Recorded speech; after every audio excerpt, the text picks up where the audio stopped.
Okey kelas, selamat pagi. Assalamualaikum. Baik, kita jumpa sekali lagi untuk kali ini. Hari ini kita nak lihat ulang kaji bagi bab yang kelima, okey, tingkatan 3. Tajuk tingkatan 3 iaitu hidupan liar di Malaysia. Okey. Kita akan lihat dalam tajuk ini yang berkaitan dengan haiwan, hidupan, okey, yang hidup secara liar di negara kita. Baik, sedikit perkenalan. Okey, hidupan liar yang ada di negara kita ini merupakan satu khazanah alam, satu anugerah yang terdapat pada alam sekitar di negara kita, dan ia harus dijaga dengan sebaik-baiknya. Okey.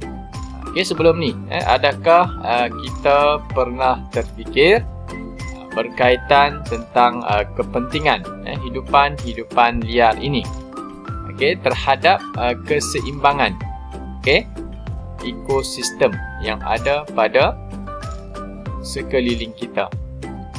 Tahu tak?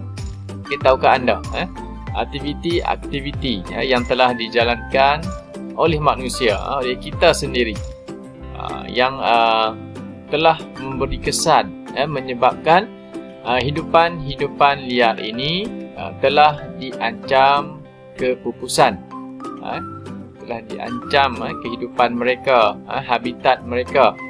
Okay, so kita seharusnya mengetahui dan juga mempelajari tentang pentingnya bagaimana untuk kita menjaga dan juga mengekalkan, kawal habitat-habitat serta hidupan liar di negara kita agar tidak terus diancam dengan berlakunya kepupusan. Kepupusan tak kisah apa jenis spesies hidupan liar. Semuanya kita perlu kawal, jaga sebaik mungkin.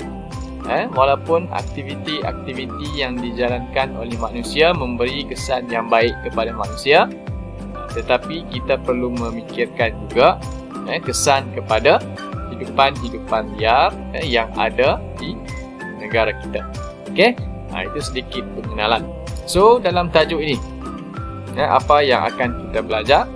Yang pertama, kita akan lihat ataupun kita akan cuba kenal pasti apakah jenis hidupan liar yang boleh kita dapati di dalam hutan-hutan di negara kita. Okey, kemudian yang kedua, kita nak lihat yang berkaitan tentang kepentingan hidupan liar ini di Malaysia. Okey, kemudian kita nak lihat juga apakah kegiatan-kegiatan yang dilakukan oleh manusia yang memberi kesan ataupun yang mengancam kepada kehidupan habitat hidupan liar di Malaysia. Dan yang terakhir, kita nak lihat juga melalui beberapa contoh-contoh yang telah dijalankan, yang telah dilaksanakan, tak kisah dari pihak kerajaan, NGO ataupun pihak swasta, yang berkaitan dengan pemeliharaan dan juga pemuliharaan hidupan liar di Malaysia. Okey, itu adalah 4 perkara yang akan kita fokuskan dalam tajuk kali ini. Okey, baik, sedikit info harimau. Yang berkaitan dengan harimau. Okey, harimau ni mempunyai corak belang yang berbeza. Sama juga seperti perbezaan pada cap jari yang ada pada setiap manusia. Okey, belang dia, corak belang dia tak sama, unik, sama seperti manusia juga melalui cap jari. Setiap daripada kita cap jarinya tidak sama. Itu menunjukkan kepada perbezaan antara manusia. Sama dengan harimau, corak belangnya berbeza. Kemudian yang kedua, info yang kedua berkaitan dengan harimau. Bagi penglihatan harimau pada waktu malam adalah 6 kali ganda lebih baik daripada manusia. Baik, so berhati-hati jika kita berada di kawasan hutan-hutan, mungkin yang camping, berkemah melakukan aktiviti jungle trekking dan sebagainya pada waktu malam. Okey, kena ingat ini perlu berhati-hati. Harimau mempunyai penglihatan yang lebih baik, 6 kali ganda lebih baik daripada manusia. Okey, sumber ni dirujuk daripada Tabung Alam Sedunia ataupun World Wide Fund for Nature, WWF, yang dipetik pada Februari 2018. Okey. Baik, yang seterusnya. Secara ringkasnya, okey, kita nak lihat apa yang kita akan jelaskan sebentar lagi. Kita akan lihat yang pertama yang berkaitan dengan hidupan liar di Malaysia. Apa jenis hidupan liar yang boleh kita dapati di Malaysia. Okey, kemudian yang kedua, kepentingan hidupan liar di Malaysia. Okey, terdapat 3 kepentingan yang akan kita fokuskan, yang akan kita lihat sekejap lagi. Okey, yang pertama melalui keseimbangan ekosistem, yang kedua ekopelancongan dan juga pendidikan. Okey. Okey, baik. Kemudian yang ketiga, kegiatan yang manusia lakukan yang telah mengancam kepada hidupan liar di Malaysia. Kita akan lihat juga apa kegiatan yang dijalankan oleh manusia yang memberi kesan kepada hidupan liar. Kemudian yang keempat, usaha-usaha pemeliharaan dan juga pemuliharaan hidupan liar di Malaysia. Okey, antaranya melalui undang-undang, kempen-kempen kesedaran, mewujudkan pusat konservasi dan taman negara, melalui penyelidikan dan pembangunan, penilaian EIA, pendidikan alam sekitar dan juga pewartaan hutan simpan. Okey, itu yang akan kita lihat, usaha pemeliharaan dan juga pemuliharaan. Okey. Baik, so 5.1. Yang pertama, subtopik yang pertama yang akan kita lihat iaitu hidupan liar di Malaysia. Okey, apa yang dimaksudkan sebagai hidupan liar? Okey, hidupan liar bermaksud spesies haiwan liar ataupun burung liar, sama ada yang dilindungi sepenuhnya atau yang dilindungi. Okey, vertebrata atau invertebrata.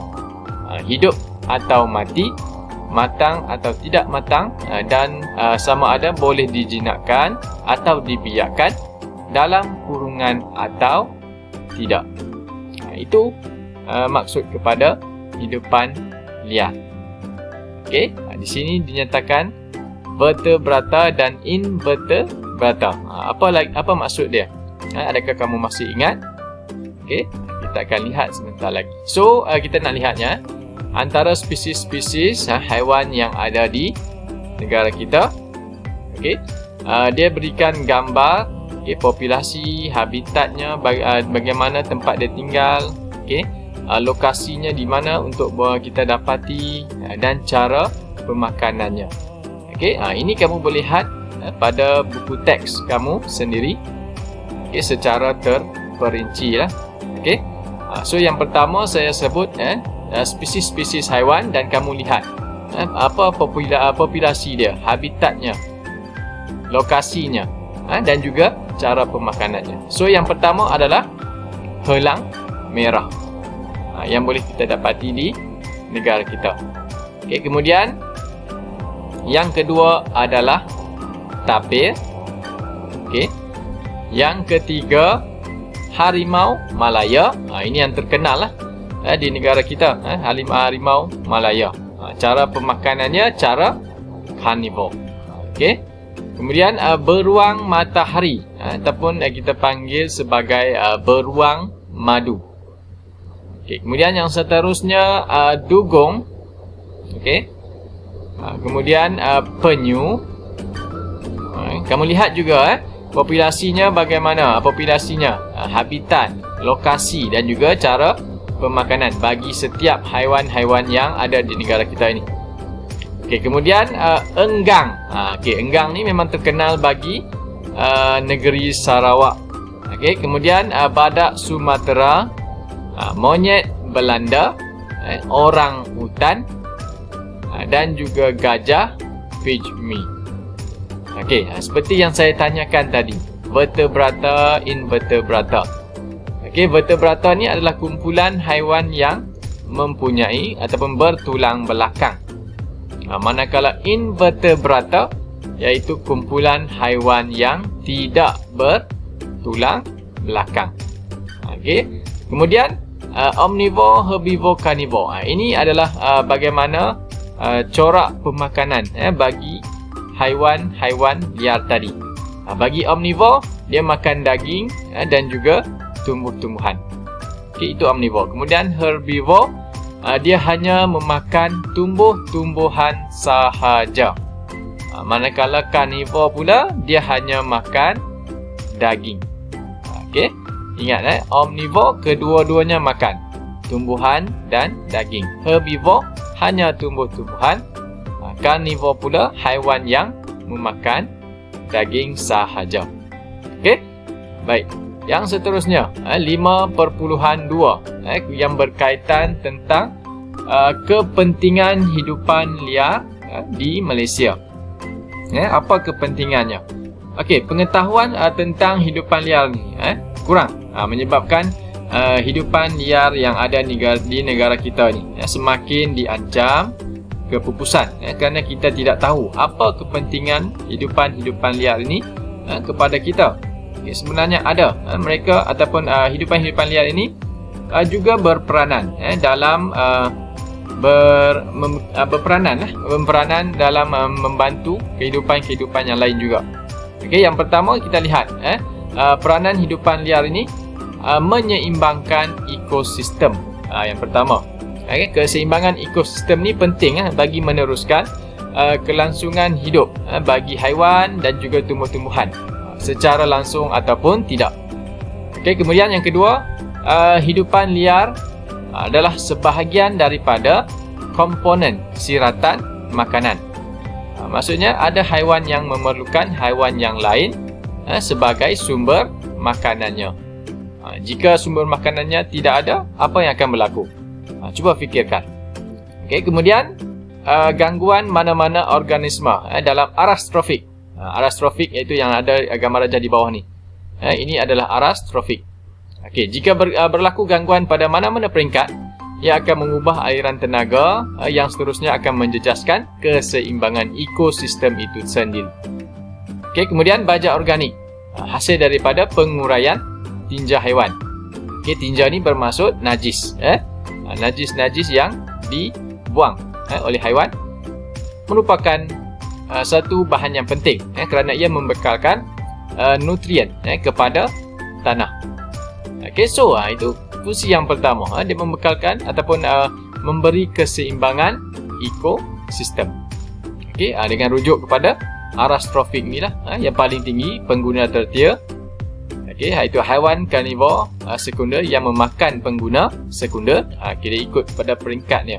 Kemudian pengguna sekunder haiwan omnivor dan karnivor yang akan memakan pengguna primer.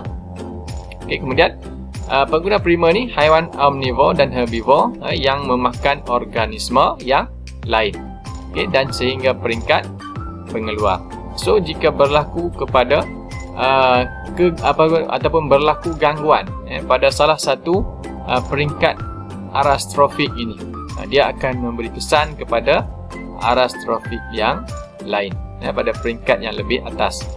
Jika pengguna primer ini tak ada, bagaimana pengguna sekunder dapat hidup? Bekalan makanannya tak ada. Okey, kemudian pengguna sekunder pula akan mati. Kemudian dia akan memberi kesan kepada pengguna tertia. Pengguna tertia tak ada makanan, tak cukup makanan, dan jumlahnya akan semakin berkurangan sehinggalah berlaku kepupusan. Okey, baik, kita akan sambung pada video yang kedua. Okey, baik, kita sambung dengan kepentingan. Baik, kepentingan yang kedua iaitu hidupan liar ini penting kepada kita untuk dijadikan sebagai salah satu faktor ataupun sumber kepada pelancongan, iaitu cabang pelancongan yang semakin digemari, yang berkaitan dengan alam sekitar dan sebagainya, iaitu kita panggil sebagai ekopelancongan. Ekopelancongan adalah satu pelancongan yang bersumberkan kepada alam sekitar dan juga pemeliharaan alam semula jadi. Okey, baik, kita akan lihat beberapa kegiatan ekopelancongan yang melibatkan kepada hidupan liar yang ada di negara kita. Okey, yang pertama, orang ramai yang menjalani ataupun melibatkan diri dalam kegiatan pelancongan jenis ekopelancongan ni, dia berpeluang untuk melihat dan juga berinteraksi secara berdepan, secara live dengan hidupan liar itu sendiri. Contohnya seperti Taman Negara di Similajau yang terletak di Sarawak. Aktiviti merentas hutan dapat dijalankan kerana pemandangan yang cantik, tumbuh-tumbuhan yang asli dan sebagainya. Okey, cantik sebenarnya cantik hutan-hutan di negara kita. Baik, kemudian yang kedua, aktiviti menunggang gajah di Kuala Gandah yang terletak di negeri Pahang. Okay, kemudian melihat orang utan di Sepilok di negeri Sabah. Okay, itu ada antaranya aktiviti yang boleh dijalankan. Kemudian yang kedua, mendidik masyarakat tentang pentingnya usaha untuk memelihara hidupan liar. Okey. Contohnya seperti pihak kerajaan telah mewujudkan beberapa pusat konservasi.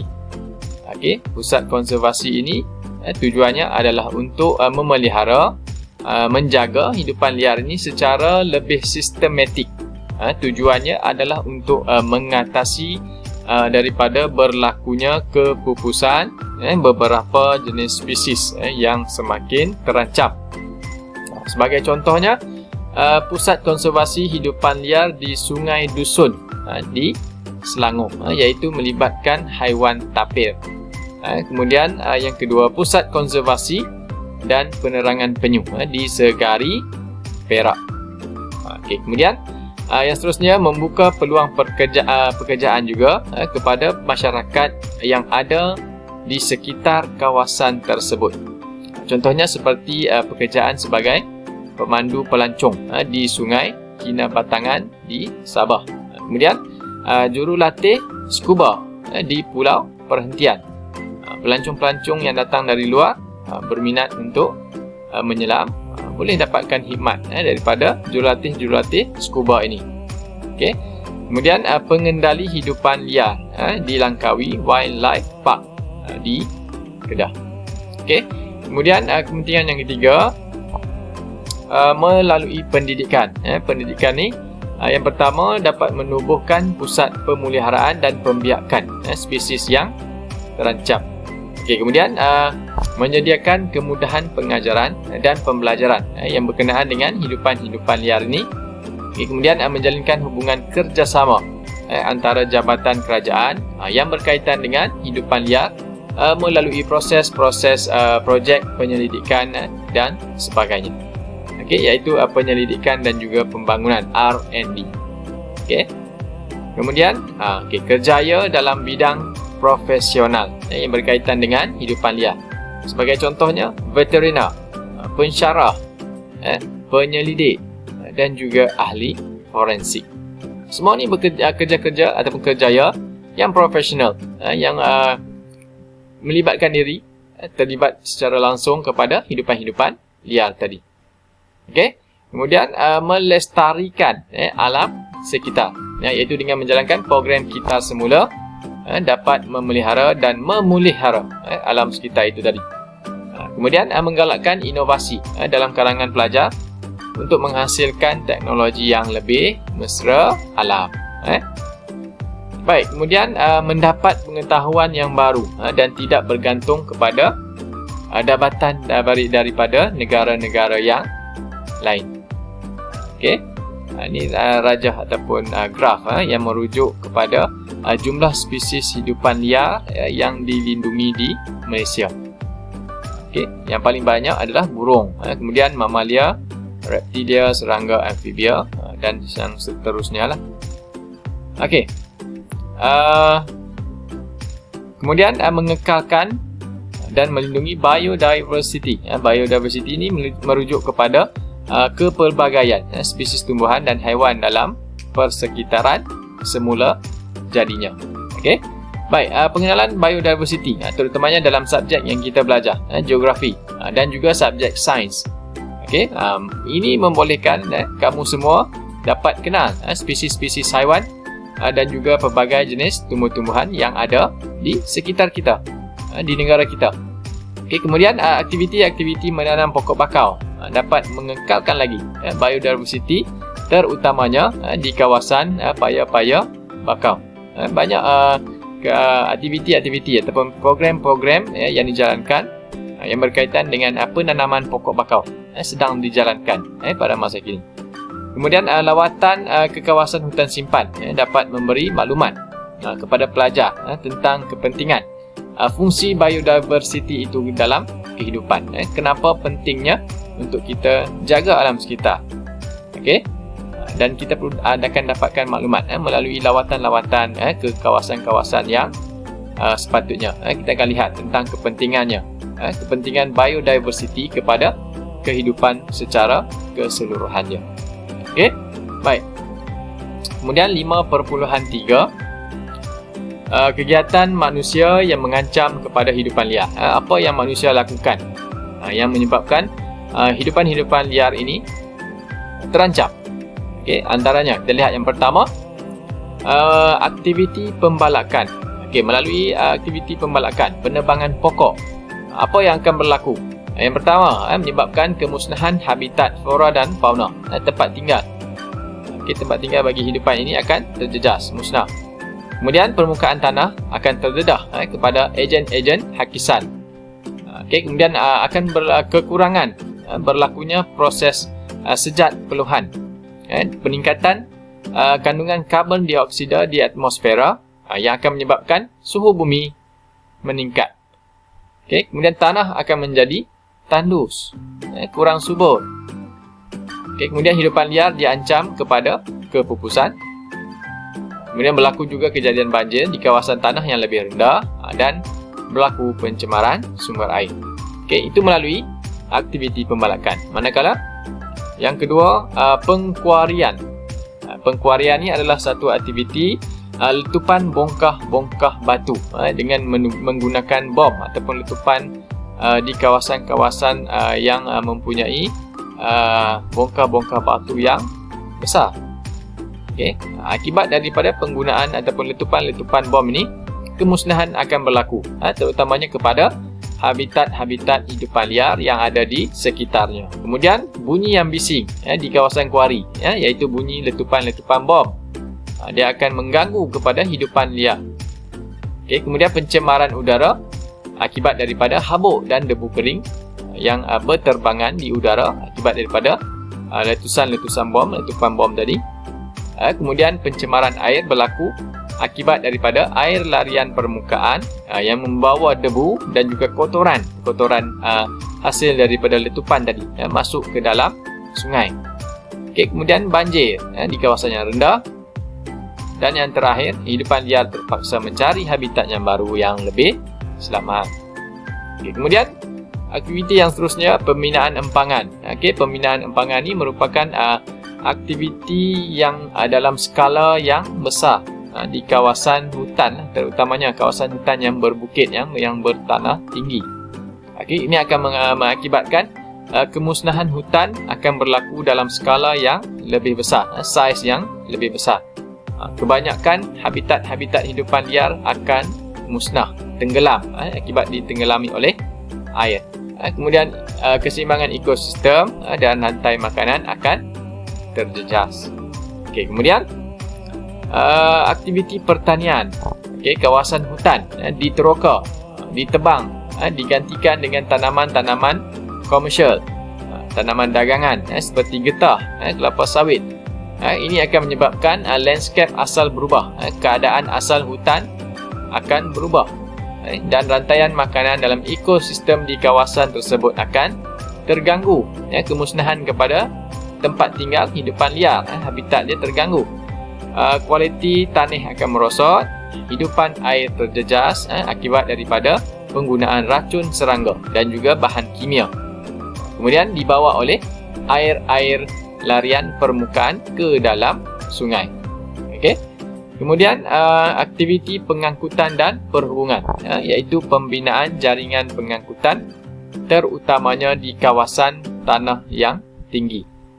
Okey, akibat daripada pembukaan kawasan-kawasan dengan tujuan untuk membina jalan raya, so akan berlaku penebangan hutan dengan luas. Habitat sekali lagi akan terganggu. Hidupan liar akan bertindak mencari habitat yang baru. Kemudian terdapat hidupan liar yang akan mati akibat dilanggar oleh kenderaan di kawasan tersebut, kerana asalnya di situ merupakan habitat ataupun tempat tinggal bagi haiwan-haiwan ini. Okey, contohnya kalau kamu pergi ke Kelantan dan sebagainya, jalan-jalan untuk ke sana di Greek dan sebagainya, di kawasan-kawasan tersebut kita boleh lihat. Jika yang bertuah dapat melihat kumpulan-kumpulan gajah boleh lintas di kawasan jalan raya di situ. Okey, baik. Kemudian 5.4 iaitu usaha pemeliharaan dan pemeliharaan hidupan liar di Malaysia. Okey.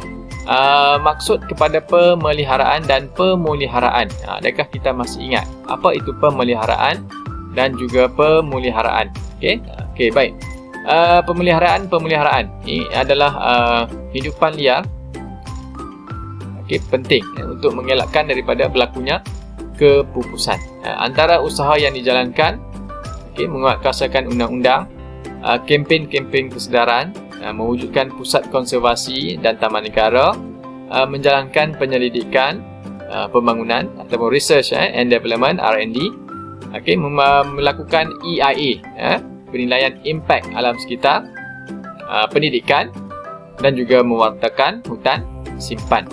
Pemeliharaan, maksudnya tadi usaha mengekalkan keadaan asal sumber alam semula jadi daripada musnah. Pemeliharaan, usaha memulihkan dan memelihara sumber alam semula jadi dengan bijak. Sumber alam semula dengan bijak, sistematik supaya dapat dinikmati oleh generasi akan datang. Walaupun perkataan dia hampir sama, pemeliharaan, pemuliharaan. Perbezaannya usaha mengekalkan dan juga usaha memulihkan dan memelihara. Okey.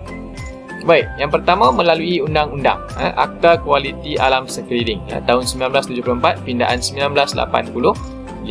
Kamu boleh baca, lihat secara terperinci apa yang terkandung dalam Akta Kualiti Alam Sekeliling 1974 dan pindaan 1985. Kemudian yang kedua Akta Perhutanan Negara 1984 dan yang ketiga Akta Pemeliharaan Hidupan Liar. Okey, ini adalah langkah yang dijalankan untuk pemeliharaan melalui undang-undang. Kamu lihat kepada perincian bagi setiap undang-undang ini. Apa yang dinyatakan bagi setiap undang-undang ini. Kemudian kita akan teruskan dengan okey, baik, kita sambung yang seterusnya. Usaha pemeliharaan, yang seterusnya adalah melalui kempen kesedaran. Kempen-kempen kesedaran yang pernah dijalankan. Yang pertama adalah kempen Save the Day. Ataupun yang kita lihat sebelum tu, kempen ni tujuannya adalah untuk memberi penerangan, maklumat dan memahamkan masyarakat berkaitan tentang satu-satu isu itu sendiri. So, melalui kempen ni agak berkesan dalam menyedarkan masyarakat dan cuba memberi kefahaman yang lebih baik kepada masyarakat keseluruhannya. So, contohnya adalah seperti kempen Save the Day yang dikelolakan, dianjurkan oleh WWF, iaitu kempennya menyelamatkan penyu dan harimau di Malaysia, memberi kesedaran kepada masyarakat tentang kepupusan haiwan-haiwan tersebut. Kemudian yang kedua, kempen We Hak Tapir tahun 2018 yang pernah dijalankan pada tahun 2018. Iaitu kempen ini dijalankan bersempena dengan sambutan Hari Tapir Sedunia, iaitu 27 April pada setiap tahun. Kita pun ada hari jadi, haiwan pun ada hari-harinya yang tersendiri. Contohnya seperti Hari Tapir Sedunia. Okey. Baik, kemudian yang kedua, kempen ini bertujuan untuk meningkatkan kesedaran kepada masyarakat, iaitu tapir ni merupakan satu spesies yang kini semakin pupus, jumlahnya semakin berkurangan. Okay, kemudian menjelaskan juga tentang spesies tapir, tempat tinggal tapir ni bagaimana, habitatnya, dan juga mendidik, memberi maklumat kepada generasi-generasi muda tentang kepentingan menjaga dan juga memelihara tapir. Okay, kemudian yang ketiga, kempen mengurangkan penggunaan beg plastik dan hari tanpa beg plastik. Okey, baik, pada masa kini, kalau kamu pergi ke shopping mall, Tesco dan sebagainya, beg plastik tidak lagi dibekalkan, diberi secara percuma kepada kita. Okey, tak kisahlah pasar raya besar, kecil dan sebagainya, semua dah mengamalkan beg plastik ini tidak akan dibekalkan secara percuma. Okay, jika kita minta untuk menggunakan beg plastik, kita akan dikenakan caj tambahan sebanyak 20 sen. Okay. Terdapat beberapa negeri seperti Selangor, Melaka telah mempraktikkan hari tanpa beg plastik selama seminggu.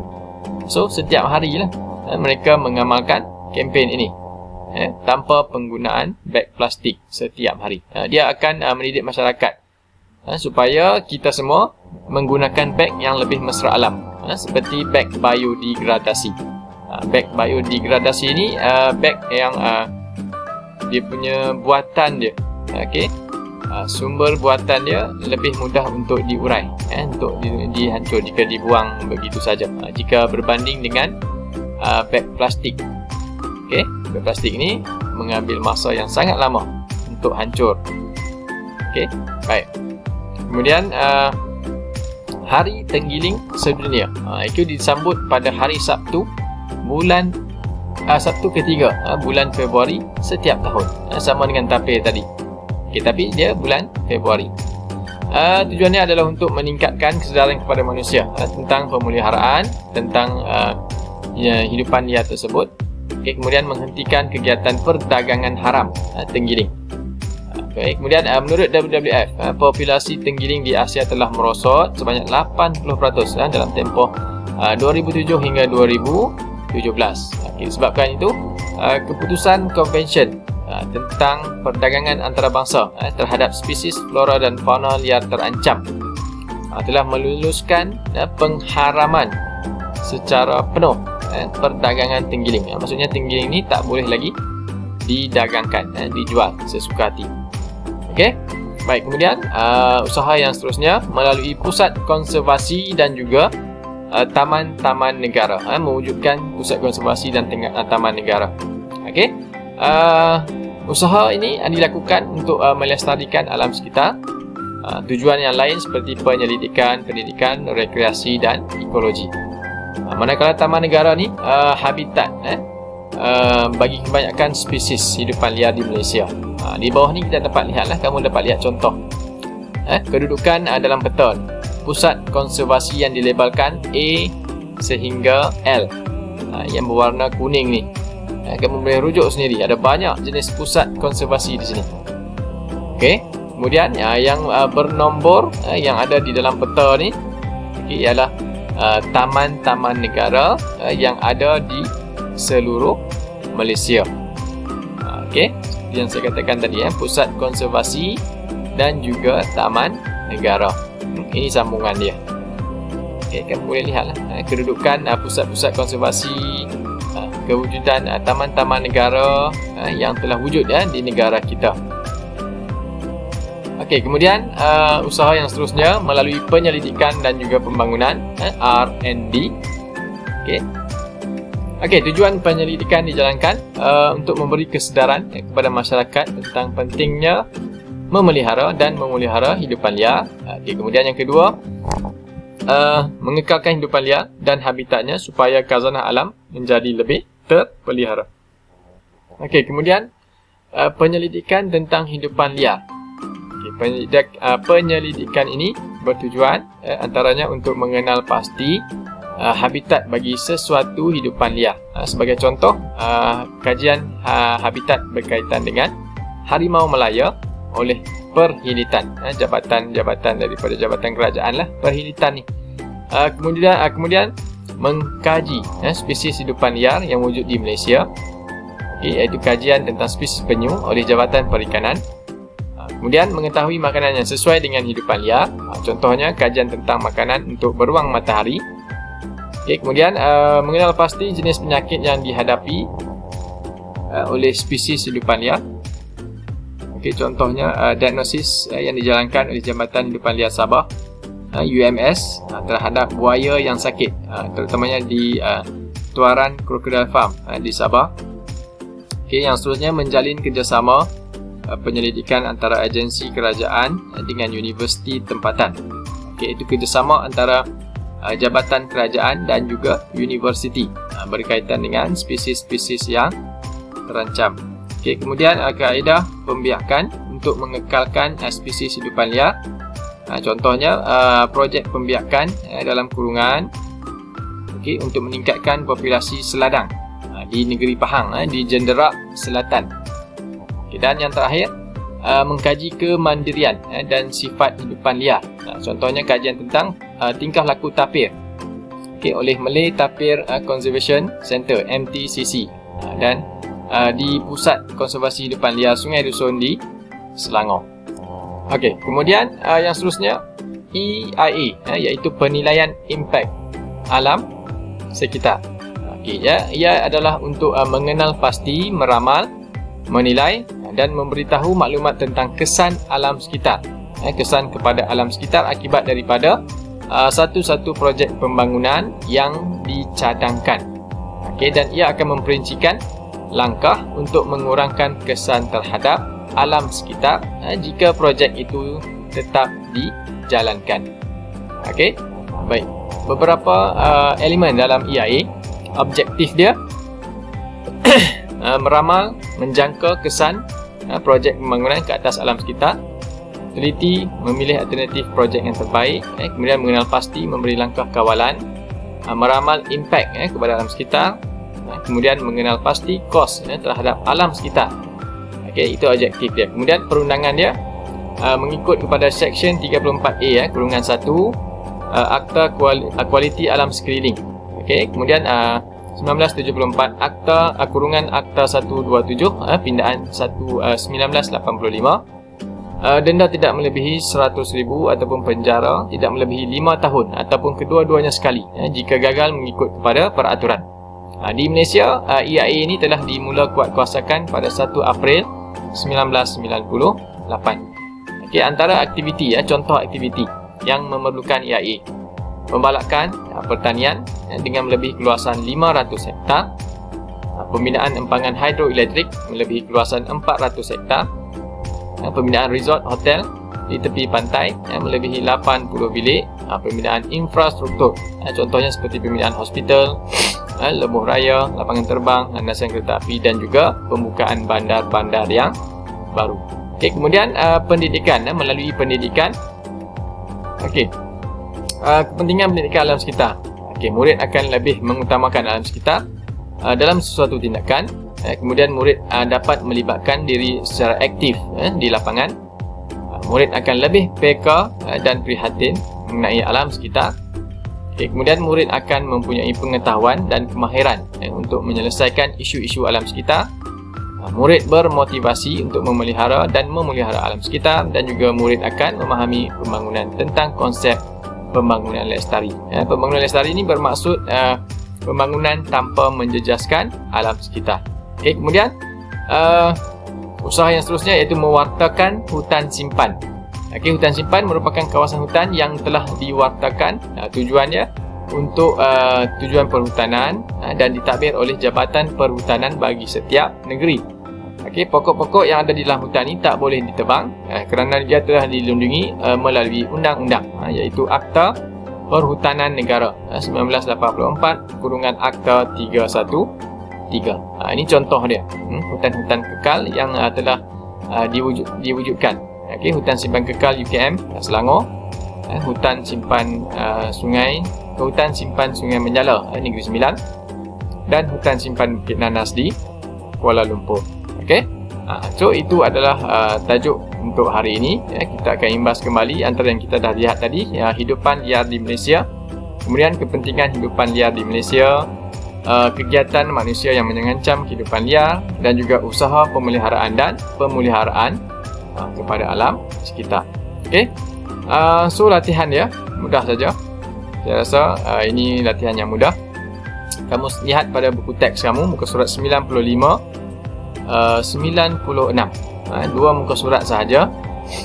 Okey, isi tempat kosong dengan jawapan yang betul. Kamu rujuk pada pernyataan ataupun soalan yang digosongkan ni, garis-garis kosong ni. Kemudian kamu pilihkan jawapan, masukkan dalam jawapan tempat kosong ni lah. Okey, kemudian tandakan right pada pernyataan yang betul dan salah pada pernyataan yang salah. Okey, kamu baca pernyataannya, kemudian kamu kenal pasti sama ada pernyataan itu betul ataupun pernyataan itu salah. Okey, A sehingga F. Okey, kemudian yang ketiga, nyatakan kegiatan manusia dan kesannya terhadap hidupan liar di Malaysia. Okey, lihat balik kegiatan manusia dan juga kesannya terhadap hidupan liar di Malaysia. Cuba rujuk balik apa yang kita bincangkan tadi. Okey. Kemudian soalan yang keempat, peta ini menunjukkan kepada beberapa lokasi pusat konservasi hidupan liar di Malaysia. Jawab soalan di bawah berdasarkan peta yang diberikan. Okey, kamu lihat pada peta ini. Okey, kemudian peta ini telah dilabelkan P, Q, R dan S. Okey, cuba kamu rujuk balik. Namakan pusat konservasi hidupan liar yang bertanda P, Q, R dan S. Okey, P, Q, R dan S. Kamu tulis semula. Okey. Okey, kemudian soalan yang kelima, mengapakah kerajaan menguatkuasakan undang-undang seperti Akta Pemeliharaan Hidupan Liar 2010, Akta Perhutanan Negara 1984 dan Akta Kualiti Alam Sekeliling 1974 pindaan 1985. Okey, kenapa? Kamu rasa kenapa? Okey. Baik, soalan-soalan ni kamu jawab di bahagian komen seperti biasa. Di bahagian komen posting yang kita buat untuk hari ini, jawab di situ sahaja. Tulis jawapannya sahaja. Tulis nombor, kemudian A, apa jawapan dia. Soalan pertama, A, B, C, E dan F. Okey. Kemudian 2, apa jawapan dia, betul atau salah. Yang ketiga, okey, nyatakan kegiatan manusia A, B, C, E. Kemudian kesan A, B, C. Kemudian nombor 4. Okey, nombor 4, P, Q, R, S. P untuk apa, Q untuk apa, R untuk apa, S untuk apa. Kemudian yang kelima, okey, baca soalan, kemudian type semula jawapan apa yang kamu dapat. Okey, itu sahaja untuk hari ini. So saya akan tunggu jawapan yang kamu jawab di bahagian komen. Saya akan lihat. Okey, so tolong jawab semuanya. Minggu lepas ramai yang tak jawab. Okey, saya akan tunggu pada komen-komen yang akan kamu jawab. Okey, kemudian kita akan bincangkan jawapannya. Okey kelas, kita kembali semula. Okey, kali ini kita nak bincangkan soalan latihan yang telah saya berikan tadi. Okey, baik, kita bincangkan terus. Okey, yang pertama, isikan tempat kosong dengan jawapan yang betul. Okey, ada soalan A, B, C, D, E dan F. Okey, so kita akan semak bersama-sama. Kamu cek juga jawapan kamu. Okey, bagi soalan yang pertama, jawapannya adalah dugong. Okey, kemudian B, gajah pygmy. Okey, C, ekosistem. Okey, kemudian D, baja organik. E, berinteraksi. Dan F, melestarikan. Okey, baik. Kemudian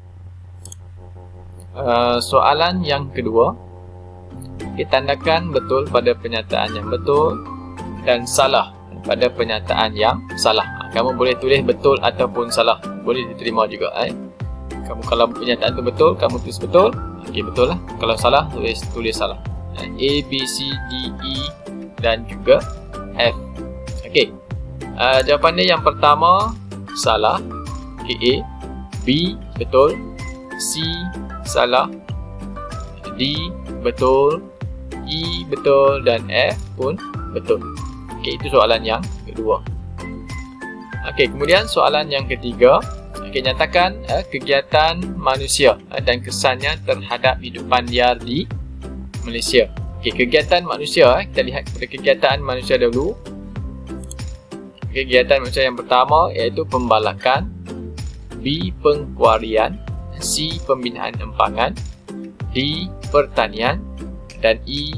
Pengangkutan dan perhubungan. Okay, kemudian kesan dia, tiga kesan yang mengancam kepada hidupan liar. Yang pertama, kehilangan habitat dan juga sumber makanan. Okay, kemudian B. Mengancam kehidupan manusia. Okay, kemudian C. Mengubah landscape asal hutan. Okay. Baik, soalan yang seterusnya, soalan 4, rujuk pada peta ni dan kamu dah lihat B, Q, R dan juga S. Okay, ini adalah kedudukan bagi beberapa pusat konservasi hidupan liar di Malaysia. Okey, baik, lokasinya yang pertama bagi P adalah pusat konservasi Tuntung Bukit Pinang di negeri Kedah. Okey, kemudian B, Q, pusat konservasi gajah kebangsaan Kuala Gandah di negeri Pahang. Kemudian C iaitu R, tempat perlindungan hidupan liar Lanjak Entimau di Sarawak. Kemudian D iaitu S, pusat pemeliharaan orang hutan sepiluk di negeri Sabah. Okey, kemudian soalan yang kelima, mengapakah kerajaan menguatkuasakan undang-undang seperti Akta Pemeliharaan Hidupan Liar 2010, Akta Perhutanan Negara 1984 dan Akta Kualiti Alam Sekeliling 1974, pindaan 1985. Okey, mengapa kerajaan menguatkuasakan undang-undang ini? Okey, cadangan jawapan yang diberikan. Okey, baik, penguatkuasaan undang-undang melalui akta yang telah diluluskan membolehkan pihak kerajaan dapat mengambil tindakan terhadap pesalah. Okey. Kemudian masyarakat juga akan dimaklumkan mengenai denda dan hukuman yang terdapat dalam sesuatu akta yang telah diluluskan. Okey. Okey.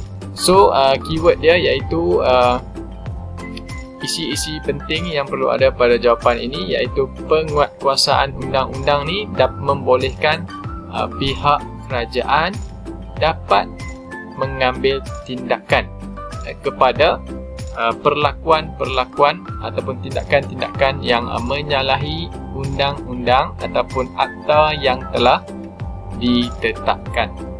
Okey. Kemudian masyarakat juga dapat pengetahuan berkenaan dengan jumlah denda yang akan dikenakan dan apa hukuman dia bagi kesalahan yang berkaitan dengan salah laku yang merosakkan alam sekitar dan sebagainya. Okey. Jika ada jawapan yang lain, masukkan di bahagian komen juga. Saya akan lihat jawapan-jawapan kamu. Tak ada masalah. Okey. So kita akan tamatkan untuk kelas pada hari ini. Okey. Yang masih belum sempat buat tu, okey, boleh ada masa boleh jawab lagi. Okey. Saya akan lihat jawapan-jawapan kamu. So kita akan jumpa lagi pada kelas yang seterusnya. Okay, terima kasih kelas. Yeah.